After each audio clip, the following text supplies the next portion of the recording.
Frères et sœurs, au mois de juin 1940, l'aide de camp du général de Gaulle rencontre à Londres une amie de jeunesse, diplomate à l'ambassade de France, Élisabeth de Miribel. Il lui propose d'effectuer des travaux de secrétariat pour le général qui vient d'arriver. Elle accepte. Sa première tâche sera de dactylographier le texte de l'appel du 18 juin. La guerre terminée, Élisabeth de Miribel revient en France et en 1949 abandonne la carrière diplomatique pour entrer au Carmel. Elle l'apprend à André Malraux, qui lui demande pourquoi vous, la seule femme qui ayez un poste important au Quai d'Orsay, pourquoi avoir choisi le Carmel? Je ne sais pas, lui dit-elle, mais je suis sûre de répondre à quelqu'un. Réaction de Malraux, je crois que vous avez raison, mais qu'il est difficile d'avoir raison. Un propos bien ambigu. Je suis sûre de répondre à quelqu'un. La réponse d'Élisabeth de Miribel à l'appel de Dieu n'a pas d'autre explication. Il n'y a pas de raison raisonnante qui motive sa décision. À la différence de celle du journalier agricole et du négociant de la parabole de ce dimanche, ils vendent tout ce qu'ils possèdent, l'un pour acheter le champ qu'ils labourent, l'autre pour acheter la perle qu'ils convoitent. Eux sont motivés dans leurs décisions et leur conduite. La motivation d'Élisabeth de Miribel est une pure réponse d'amour. C'est une réponse non motivée comme l'amour. Il ne s'agit pas de vendre des biens afin d'acquérir un bien supérieur exceptionnel. Il s'agit de la découverte du royaume et d'un abandon total pour ne plus aspirer à rien d'autre. Un choix non délibéré mais libre. Le royaume des cieux. Matthieu le mentionne plus de 30 fois dans son évangile. Pour un juif du temps de Jésus, il a une grande capacité d'évocation. Face à l'occupant romain, il représente la libération, la cité du Dieu d'Israël sur terre. Mais Jésus corrige cette signification. Lui n'annonce aucune transformation de l'État, aucun bouleversement politique. Il réclame des actes simples et quotidiens de libération personnelle. Le royaume n'est pas à venir, il est ici, caché aux yeux des savants, révélé aux tout-petits, manifesté par une pratique aiguë de la fraternité et de la solidarité. C'est un trésor à déterrer. Le journalier agricole ne cherchait rien, c'est pur hasard s'il trouve. Le négociant était en recherche de perles fines, ses efforts sont récompensés. Deux cas métaphoriques.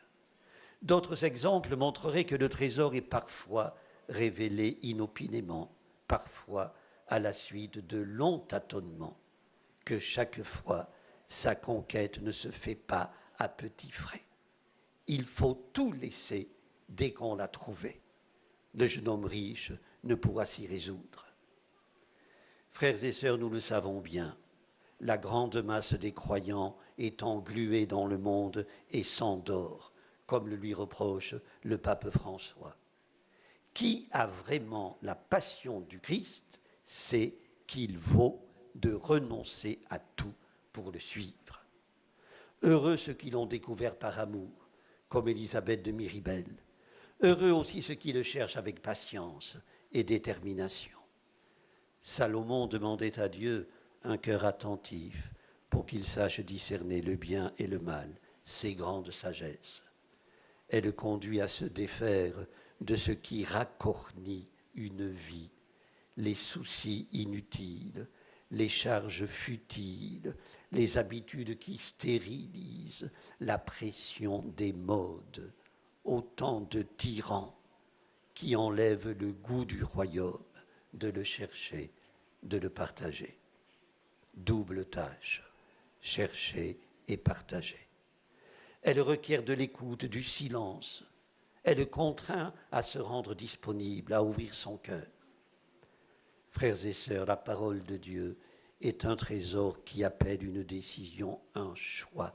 Il n'y a pas d'autre choix, mais il y a ce choix, notre choix.